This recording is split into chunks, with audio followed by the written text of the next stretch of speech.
ನಮಸ್ಕಾರ ಎಲ್ರಿಗೂ ವಿದ್ಯಾ ವ್ಲಾಗ್ಸ್ ಇನ್ ಕನ್ನಡ ಚಾನಲ್ಗೆ ಸ್ವಾಗತ.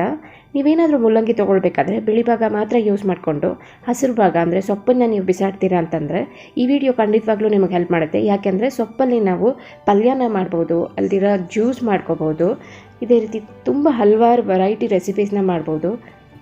ರೆಸಿಪೀಸ್ ಮಾತ್ರ ಅಂತಲ್ಲ, ಮುಲ್ಲಂಗಿನಲ್ಲಿ ಬಿಳಿ ಭಾಗಕ್ಕಿಂತ ಹೆಚ್ಚಾಗಿ ಹಸಿರು ಭಾಗ ಅಂದರೆ ಸೊಪ್ಪಲ್ಲಿ ತುಂಬ ಜಾಸ್ತಿಯಾಗಿ ಪೌಷ್ಟಿಕಾಂಶ ಇರೋದ್ರಿಂದ ಅದನ್ನು ಬಿಸಾಡ್ದಿರ ಉಪಯೋಗಿಸ್ಕೊಳ್ಳೋದು ತುಂಬ ಒಳ್ಳೆಯದು. ಈಗ ನಾನಿಲ್ಲಿ ಸೊಪ್ಪನ್ನು ನೀಟಾಗಿ ವಾಶ್ ಮಾಡಿಕೊಂಡು ಇದನ್ನು ಸಣ್ಣಕ್ಕೆ ಹೆಚ್ಕೊಳ್ತೀನಿ. ನೋಡಿ, ಇದರ ತುದಿ ಭಾಗ ಏನಿದೆಯಲ್ಲ ಇದನ್ನು ಮಾತ್ರ ಕಟ್ ಮಾಡಿ ಬಿಸಾಕ್ತೀನಿ. ಇನ್ನು ಮಿಕ್ಕಿ ಪೂರ್ತಿ ಕಡ್ಡಿ ಏನೇನಿದೆ ಅದೆಲ್ಲನೂ ಬಳಸ್ಕೊಳ್ತೀನಿ. ಸಣ್ಣಕ್ಕೆ ನಾವು ಈರುಳ್ಳಿ ಎಲ್ಲ ಸಣ್ಣಕ್ಕೆ ಹೆಚ್ಚಿಟ್ಕೊಳ್ತೀವಲ್ಲ ಅದೇ ರೀತಿಯಲ್ಲೇ ಇದನ್ನು ಸಣ್ಣಕ್ಕೆ ಹೆಚ್ಚಿಟ್ಕೊಳ್ಳೋಣ.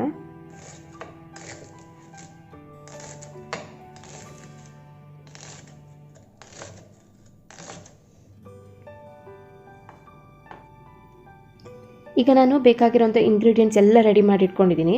ಸೊಪ್ಪನ್ನು ನೋಡಿ ಈ ರೀತಿ ಸಪ್ರೇಟಾಗಿ ಇದನ್ನು ಸಪ್ರೇಟಾಗಿ ಹೆಚ್ಚಿಟ್ಕೊಂಡಿದ್ದೀನಿ. ಹಾಗೆ ಕಡ್ಡಿ ಏನಿತ್ತಲ್ಲ ಇದನ್ನು ಸಪ್ರೇಟಾಗಿ ಹೆಚ್ಚಿಟ್ಕೊಂಡಿದ್ದೀನಿ. ಒಗ್ಗರಣೆಗೆ ನಾನಿಲ್ಲಿ ತೆಂಗಿನ ಎಣ್ಣೆ ತೊಗೊಂಡಿದ್ದೀನಿ. ಹಾಗೆ ಸಾಸಿವೆ ಮತ್ತು ಜೀರಿಗೆ, ಉದ್ದಿನಬೇಳೆ, ಕಡಲೆಬೇಳೆ. ಇಲ್ಲಿ ಖಾರಕ್ಕೆ ನಾನು ಡಾಮಿನೋಸ್ ಪಿಜ್ಜಾ ಜೊತೆಯಲ್ಲಿ ಬರುತ್ತಲ್ಲ ಚಿಲ್ಲಿ ಫ್ಲೇಕ್ಸ್ ಅದನ್ನು ಬಳಸ್ಕೊಳ್ತಾ ಇದ್ದೀನಿ. ಇದೊಂದು 3 ಸ್ಯಾಚೆಟ್ ತೊಗೊಂಡಿದ್ದೀನಿ ನಾನು. ಹಾಗೆ ಇಲ್ಲೊಂದು 10 ಬೆಳ್ಳುಳ್ಳಿ ಹೆಸಳನ್ನು ತೊಗೊಂಡಿದ್ದೀನಿ.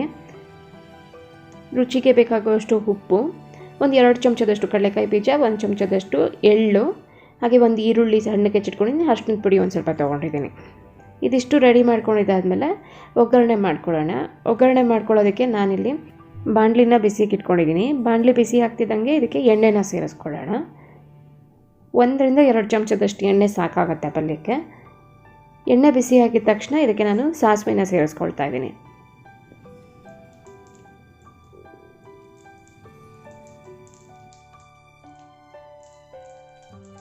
ಸಾಸಿವೆ ಚೆನ್ನಾಗಿ ಚಿಟಪಟ ಅಂತ ಬಂದಿದ್ದಾದಮೇಲೆ ಜೀರಿಗೆನ ಸೇರಿಸ್ಕೊಳ್ಳೋಣ. ಜೀರಿಗೆಯಲ್ಲಿ 1 ಚಮಚ ಯೂಸ್ ಮಾಡ್ಕೊಳ್ತಾ ಇದ್ದೀನಿ. ಹಾಗೆ ಕಡಲೆಬೇಳೆ ಮತ್ತು ಉದ್ದಿನಬೇಳೆ ಎರಡನ್ನೂ 1 ಚಮಚ. ಈಗ 1 ಚಿಟಿಕೆ ಅಷ್ಟು ಇಂಗನ್ನು ಹಾಕ್ಕೊಳ್ತಾ ಇದ್ದೀನಿ. ಇಂಗ್ರೀಡಿಯೆಂಟ್ ಲಿಸ್ಟಲ್ಲಿ ನಾನು ಹೇಳಿರಲಿಲ್ಲ. ಈಗ ಕಡಲೆಬೇಳೆ ಮತ್ತು ಉದ್ದಿನಬೇಳೆ ಎರಡನ್ನೂ ಸೇರಿಸಿದ್ದಾದಮೇಲೆ ಇದನ್ನು ಕಮ್ಮಿ ಉರಿನಲ್ಲಿ ಹುರ್ಕೊಳ್ಬೇಕಾಗುತ್ತೆ. ಸ್ವಲ್ಪ ಬಣ್ಣ ಬದಲಾಗಬೇಕು. ಈಗ ಇದು ಆಗ್ತಾ ಇರೋಂಥ ಸಮಯದಲ್ಲಿ ನಾವು ಬೆಳ್ಳುಳ್ಳಿ ಹೆಸಳನ್ನು ಏನು ಬಿಡಿಸಿಟ್ಕೊಂಡಿದ್ವಲ್ಲ ಇದನ್ನು ಕುಟಾಣಿಯಲ್ಲಿ ಸುಮ್ಮನೆ ಒಂಚೂರು ಜಜ್ಜಿಬಿಟ್ರೆ ಸಾಕು. ಅದು ಒಂದು ಸ್ವಲ್ಪ ಒಡೆದವಾಗ ಫ್ಲೇವರ್ ತುಂಬ ಚೆನ್ನಾಗಿ ಬರುತ್ತೆ. ಇಷ್ಟಾದರೆ ಸಾಕು. ಇದನ್ನು ಎಣ್ಣೆಗೆ ಹಾಕ್ಕೊಳ್ಳೋಣ. ಬೆಳ್ಳುಳ್ಳಿನ ಡೈರೆಕ್ಟಾಗಿ ಎಣ್ಣೆಗೆ ಹಾಕ್ಕೊಳ್ಳೋದ್ರಿಂದ ಘಮನೂ ತುಂಬ ಚೆನ್ನಾಗಿ ಬರುತ್ತೆ, ಹಾಗೆ ರುಚಿನೂ ತುಂಬ ಚೆನ್ನಾಗಿರುತ್ತೆ.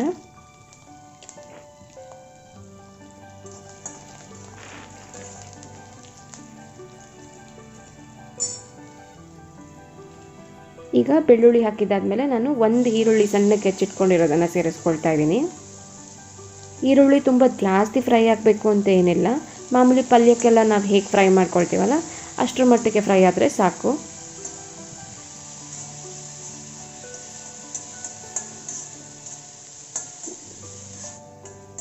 ಈಗ ನೋಡಿ, ಈರುಳ್ಳಿ ಎಲ್ಲ ಚೆನ್ನಾಗಿ ಬೆಂದಿದೆ. ಇಷ್ಟಾದರೆ ಸಾಕು. ಇದಕ್ಕೆ ನಾವು ಸಣ್ಣಕ್ಕೆ ಹೆಚ್ಚಿಟ್ಕೊಂಡಿದ್ವಲ್ಲ ಸೊಪ್ಪು ಮತ್ತು ಕಡ್ಡಿ ಎಲ್ಲನೂ ಇದನ್ನು ಸೇರಿಸ್ಕೊಳ್ಳೋಣ. ಈಗ ನಾನು ಕಡ್ಡಿನ ಮೊದಲಿಗೆ ಸೇರಿಸ್ಕೊಳ್ತಾ ಇದ್ದೀನಿ. ಹಾಗೆ ಸೊಪ್ಪನ್ನು ಸಹ ಸೇರಿಸ್ಕೊಳ್ತಾ ಇದ್ದೀನಿ. ಯಾವುದೇ ನೀರು ಹಾಕೋ ಅವಶ್ಯಕತೆ ಇಲ್ಲ, ಯಾಕಂದರೆ ಸೊಪ್ಪಲ್ಲಿ ತುಂಬ ಜಾಸ್ತಿ ನೀರಿನ ಅಂಶ ಇರುತ್ತೆ. ಆ ಸೊಪ್ಪಿನಲ್ಲಿರೋಂಥ ನೀರೇ ಸಾಕಾಗುತ್ತೆ ಬೇಯೋದಕ್ಕೆ.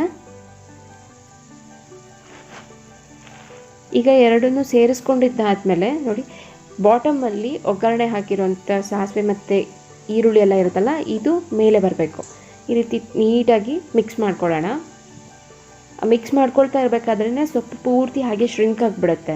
ನೀರಿನ ಅಂಶ ಎಲ್ಲ ಹೋಗ್ತಾ ಹಾಗೆ ಪೂರ್ತಿ ಅರ್ಧಕ್ಕೆ ಬಂದುಬಿಡುತ್ತೆ. ಈಗ ಪಲ್ಯನ ಮಿಕ್ಸ್ ಮಾಡ್ಕೊಳ್ತಾ ನಾನು ಇದರಲ್ಲಿರೋವಂಥ ಒಳ್ಳೆ ಗುಣಗಳನ್ನ ಹೇಳ್ತಾ ಹೋಗ್ತೀನಿ. ವೈಟಮಿನ್ B6 ಡಿಫಿಷಿಯನ್ಸಿ ಇರೋರು ಇದರ ಸೊಪ್ಪನ್ನು ತಿನ್ಕೊಂಡು ಬನ್ನಿ. ಆಗ ನಿಮಗೆ ವೈಟಮಿನ್ B6 ತುಂಬ ಚೆನ್ನಾಗಿ ಉತ್ಪತ್ತಿ ಆಗುತ್ತೆ. ಇದಲ್ದಿರ ಇದರಲ್ಲಿ ವೈಟಮಿನ್ A ಮತ್ತು C ಜಾಸ್ತಿ ಇರೋದ್ರಿಂದ ನಮಗೆ ನ್ಯಾಚುರಲ್ ಆಗಿ ಇಮ್ಯುನಿಟಿ ಸಿಸ್ಟಮ್ನ ಬೂಸ್ಟ್ ಮಾಡೋದಕ್ಕೆ ಹೆಲ್ಪ್ ಮಾಡುತ್ತೆ. ಹಾಗೆ ಈ ಸೊಪ್ಪಲ್ಲಿ ಫೋಲಿಕ್ ಆ್ಯಸಿಡ್ ತುಂಬ ಜಾಸ್ತಿ ಇರೋದ್ರಿಂದ ಪ್ರೆಗ್ನೆಂಟ್ ಲೇಡೀಸ್ ನೀವು ಯಾವುದೇ ಭಯ ಇಲ್ದಿರ ಈ ಸೊಪ್ಪನ್ನು ನೀವು ತಿನ್ಬೋದು. ತುಂಬ ಒಳ್ಳೆಯದು ಆರೋಗ್ಯಕ್ಕೆ. ಫೋಲಿಕ್ ಆ್ಯಸಿಡ್ ತುಂಬ ಜಾಸ್ತಿ ಬೇಕಾಗುತ್ತೆ ಪ್ರೆಗ್ನೆನ್ಸಿ ಟೈಮಲ್ಲಿ. ನಮಗೆಲ್ಲರಿಗೂ ಗೊತ್ತೇ ಇದೆ ಮುಲ್ಲಂಗಿ ತಿಂದರೆ ಡೈಜೆಷನ್ ತುಂಬಾ ಚೆನ್ನಾಗಾಗುತ್ತೆ ಅಂತ ಅಂದ್ಬಿಟ್ಟು. ಅದೇ ಗುಣ ಸೊಪ್ಪಲ್ಲೂ ತುಂಬ ಚೆನ್ನಾಗಿದೆ. ಅಷ್ಟೇ ಅಲ್ಲದಿರ ಪೈಲ್ಸ್ ಮತ್ತು ಜಾಂಡೀಸ್ಗೆ ಇದು ಒಳ್ಳೆ ಮದ್ದು ಅಂತಲೇ ಹೇಳ್ಬೋದು. ಜಾಂಡೀಸ್ ಬಂದಾಗ ಪಥ್ಯದಲ್ಲಿದ್ದು ಇದರ ಜ್ಯೂಸನ್ನ ಕುಡ್ಕೊಂಡು ಬಂದವಾಗ ಅದರ ಲಕ್ಷಣಗಳೆಲ್ಲ ನೀಟಾಗಿ ಗುಣ ಆಗುತ್ತೆ. ಐರನ್, ಪೊಟ್ಯಾಷಿಯಮ್, ಮೆಗ್ನೀಷಿಯಮ್ ಎಲ್ಲನೂ ತುಂಬ ಜಾಸ್ತಿ ಇದರಲ್ಲಿರೋದ್ರಿಂದ ಇದನ್ನು ನಾವು ಬಿಸಾಡ್ದಿರ ತಿನ್ನೋದು ತುಂಬಾ ಒಳ್ಳೆಯದು. ಈಗ ನಾನು ಈ ಪಲ್ಯನೆಲ್ಲ ಚೆನ್ನಾಗಿ ಮಿಕ್ಸ್ ಮಾಡಿಕೊಂಡು ಇದಕ್ಕೆ ಒಂದು ಅರ್ಧ ಚಮಚದಷ್ಟು ಅರಿಶಿಣದ ಪುಡಿನ ಸೇರಿಸ್ಕೊಂಡಿದ್ದೀನಿ. ಹಾಗೆ ರುಚಿಗೆ ಬೇಕಾಗುವಷ್ಟು ಉಪ್ಪನ್ನು ಸಹ ಸೇರಿಸ್ಕೊಳ್ತೀನಿ. ಈಗ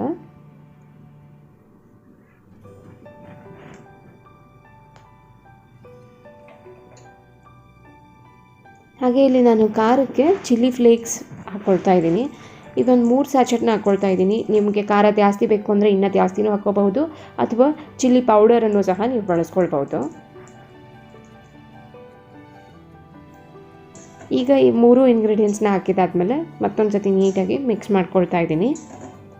ತುಂಬ ಈಸಿಯಾಗಿ ಬೇಗನೆ ಮಾಡಿಬಿಡ್ಬೋದು ಈ ಪಲ್ಯನ. ಚಪಾತಿ ಜೊತೆಗಂತೂ ತಿನ್ನೋದಕ್ಕೆ ತುಂಬಾ ಒಳ್ಳೆ ಕಾಂಬಿನೇಷನ್ ಇದು. ಇದ್ರ ಬಗ್ಗೆ ಒಳ್ಳೆ ಗುಣಗಳನ್ನ ಹೇಳ್ತಾ ಹೋಗ್ತಾ ಇದ್ದರೆ ಅದು ನಿಜಕ್ಕೂ ಟೈಮೇ ಸಾಕಾಗೋದಿಲ್ಲ, ಅಷ್ಟು ಒಳ್ಳೆ ಗುಣಗಳಿದೆ ಇದರಲ್ಲಿ. ಸೊ ನೆಕ್ಸ್ಟ್ ಟೈಮ್ ನೀವು ಮುಲ್ಲಂಗಿ ತೊಗೊಳ್ಬೇಕಾದ್ರೆ ಸೊಪ್ಪನ್ನು ಅಲ್ಲೇ ಬಿಸಾಡ್ತೀರಾ, ಮನೆಗೆ ತೊಗೊಬಂದು ಅದರಲ್ಲಿ ಪಲ್ಯ ಅಥವಾ ಜ್ಯೂಸ್ ಏನಾದರೂ ಒಂದು ಮಾಡಿಕೊಂಡು ತಿನ್ನಿ. ಒಳ್ಳೆ ಬೆನಿಫಿಟ್ಸನ್ನು ನೀವು ತೊಗೊಳ್ಬೋದು. ಈಗ ಇದೆಲ್ಲ ಚೆನ್ನಾಗಿ ಮಿಕ್ಸ್ ಆಗಿದೆ. ಇದು ಇನ್ನೊಂದು 3 ನಿಮಿಷ ಬೆಂದರೆ ಸಾಕು, ತುಂಬ ಬೇಗನೆ ಬೆಂದೋಗ್ಬಿಡುತ್ತೆ. ನೋಡಿ ಇದರಲ್ಲಿರೋವಂಥ ನೀರು ನೋಡಿ ಎಷ್ಟು ಚೆನ್ನಾಗಿ ಬಿಟ್ಟಿದೆ ಅಂತ. ಈ ನೀರಲ್ಲೇ ಇದು ಬೆಂದೋಗುತ್ತೆ, ಎಕ್ಸ್ಟ್ರಾ ನೀರು ಹಾಕೋದೇ ಬೇಕಾಗೋದಿಲ್ಲ. ಸೊ ಇವಾಗ ಇದನ್ನೊಂದು 3 ನಿಮಿಷ ಕ್ಲೋಸ್ ಮಾಡಿಬಿಟ್ಟು ಬೇಯೋದಕ್ಕೆ ಬಿಡ್ತೀನಿ. ಇದು ಬೇಯ್ತಾ ಇರೋವಂಥ ಸಮಯದಲ್ಲಿ ನಾನು ಇನ್ನೊಂದು ಕಡೆಗೆ ಒಂದು ಚಿಕ್ಕ ಬಾಣಲಿನಲ್ಲಿ ಕಡಲೆಕಾಯಿನ ಸಣ್ಣ ಹುರಿನಲ್ಲಿ ಹುರ್ಕೊಳ್ತೀನಿ. ಈಗ ಇಲ್ಲೊಂದು ಚಿಕ್ಕ ಬಾಣಲಿನ ಬಿಸಿಗೆ ಇಟ್ಕೊಂಡಿದ್ದೀನಿ. ಇದಕ್ಕೆ ಒಂದು 2 ಟೇಬಲ್ ಸ್ಪೂನ್ನಷ್ಟು ಕಡಲೆಕಾಯಿ ಬೀಜನ ಹಾಕ್ಕೊಂಡು ಹುರ್ಕೊಳ್ತಾ ಇದ್ದೀನಿ.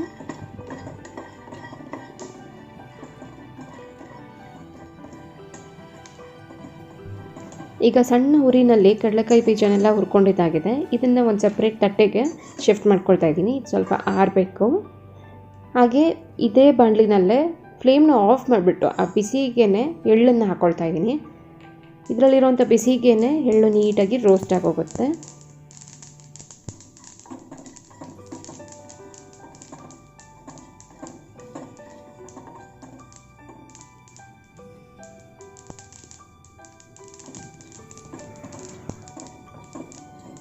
ಈಗ ಎಳ್ಳು ಚೆನ್ನಾಗಿ ರೋಸ್ಟ್ ಆಗಿದೆ. ಇದನ್ನು ಅದೇ ತಟ್ಟೆಗೆ ಶಿಫ್ಟ್ ಮಾಡ್ಕೊಂಡಿದ್ದೀನಿ.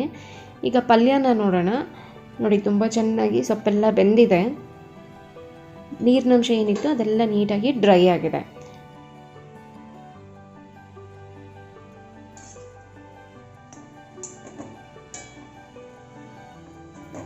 ಇಷ್ಟು ಬೆಂದರೆ ಸಾಕಾಗುತ್ತೆ. ತುಂಬ ಜಾಸ್ತಿ ಓವರಾಗಿ ಸಾಫ್ಟಾಗಿ ಬೇಯಿಸೋಕ್ಕೆ ಹೋಗಬೇಡಿ, ಅದರಲ್ಲಿರೋ ನ್ಯೂಟ್ರಿಯೆಂಟ್ಸ್ ಎಲ್ಲ ಹೊರಟೋಗ್ಬಿಡುತ್ತೆ. ಈಗ ಇದನ್ನು ಕ್ಲೋಸ್ ಮಾಡಿಬಿಟ್ಟು ಹಾಗೆ ಬಿಟ್ಟಿರ್ತೀನಿ.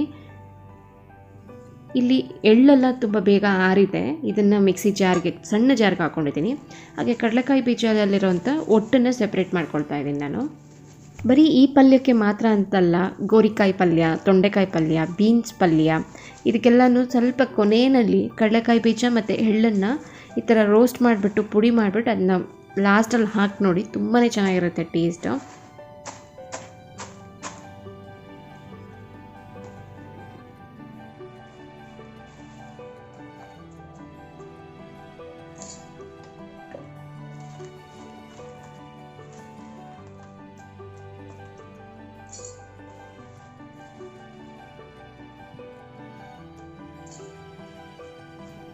ಈಗ ಕಡಲೆಕಾಯಿ ಬೀಜನೆಲ್ಲ ಜಾರಿಗೆ ಹಾಕ್ಕೊಂಡಿದ್ದಾದಮೇಲೆ ಇದನ್ನು ಸ್ವಲ್ಪ ತರಿತರಿಯಾಗಿ ಪೌಡರ್ ಮಾಡ್ಕೊಳ್ತೀನಿ.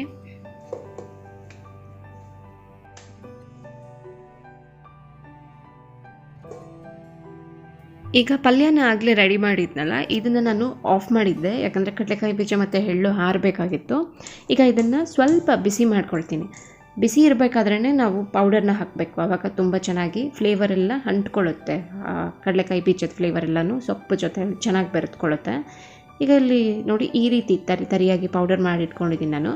ಅಂದಾಜಾಗಿ ಒಂದು 2 ಟೇಬಲ್ ಸ್ಪೂನ್ನಷ್ಟು ಪೌಡರ್ನ ನಾನು ಇದಕ್ಕೆ ಸೇರಿಸ್ಕೊಳ್ತಾ ಇದ್ದೀನಿ. ಈಗ ಪೌಡರೆಲ್ಲ ಸೇರಿಸಿದಾದ್ಮೇಲೆ ಒಂದು ಸತಿ ಇದನ್ನು ಚೆನ್ನಾಗಿ ಮಿಕ್ಸ್ ಮಾಡ್ಕೊಳ್ಳೋಣ.